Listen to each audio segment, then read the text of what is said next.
Hey, what's up? This is Sifu Cuddle and welcome to Tai Chi Connection, the series where we look at the movements between the movements. Now today we're going to be focusing on moving from fan through the back to parry and punch.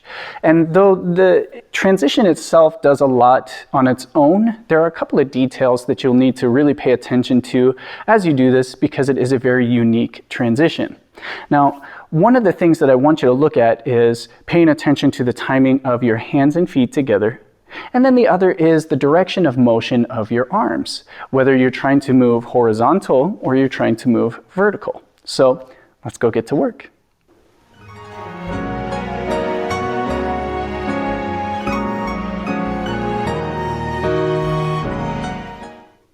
Okay, so let's start from a fan through the back position. So we're going to start with our right hand up, left hand out and forward in a bow stance, and we're pressing out towards our left. Now from here, the transition is simple. We're going to take our right fist, drop it down to the left hip, turn as we pivot the foot, shift the weight over to the right, and bring this hand down. Now, this is where the transition gets a little bit unclear, okay? So let's do the movement first, and then we'll finish up with all the details.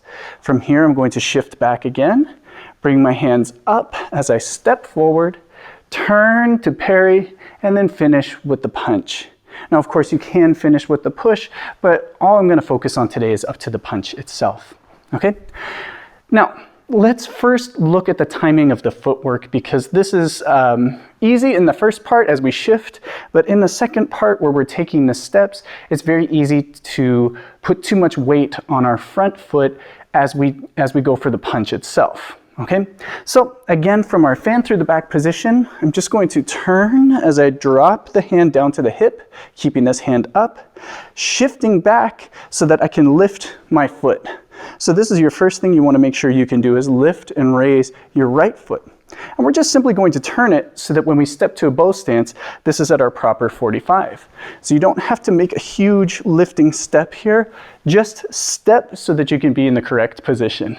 Okay, so again, I turn and pivot, shifting back, raise, 1, I'll just focus on the footwork from here, 2, reach, so that the toes touch the ground, or the heel touches the ground first.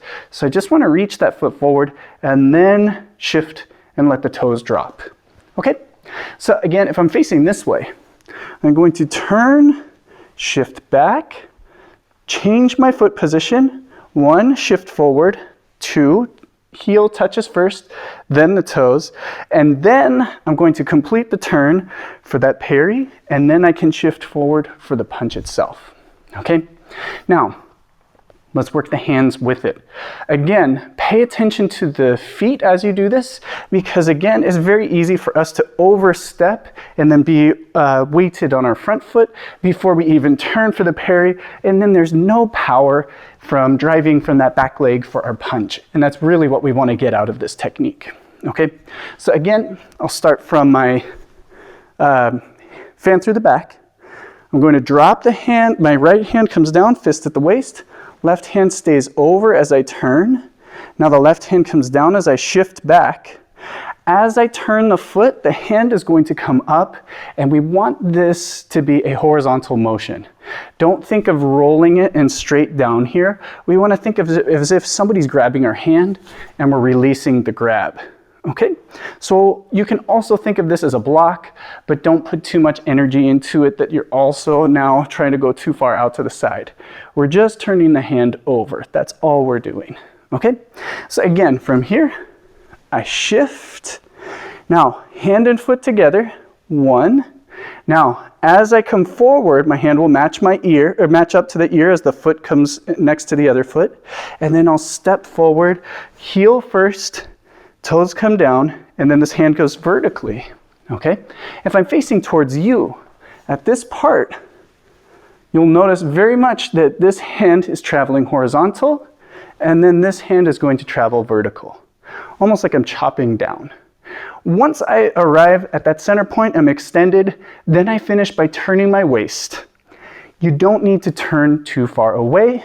You just need to turn enough to where your arm, the hand, is off to the hip and shoulder. We just need to parry and redirect. We don't need to try to totally slap that arm away. Okay? Once we finish the parry, now they're open, we're going to follow up with the punch. Okay? And that's where we want to push with that back leg, shift the body weight forward, and turn the waist to actually power the punch itself. Okay? So, again, pay attention to the feet. Make sure the timing of right with right, left with left, but we also want to make sure that we don't shift too soon. And pay attention to this direction, okay? So again, if I'm moving from here, my fan through the back, drop the hand, keep the other hand up, shift back, 1, step forward, 2, turn, punch. And of course, you can finish with the rest of the technique. Okay, so there you have it. A really nice simple breakdown for this technique, and it really comes down to matching the timing of your feet and hands, not shifting forward too soon, and also the direction of the arms. So really pay attention to moving this arm horizontally and then this arm vertically, and not trying to match the two into one. Okay, if you enjoyed this video, don't forget to hit that like button, and as always, be sure to subscribe. Till next time, this is Sifu Cuddle. Bam.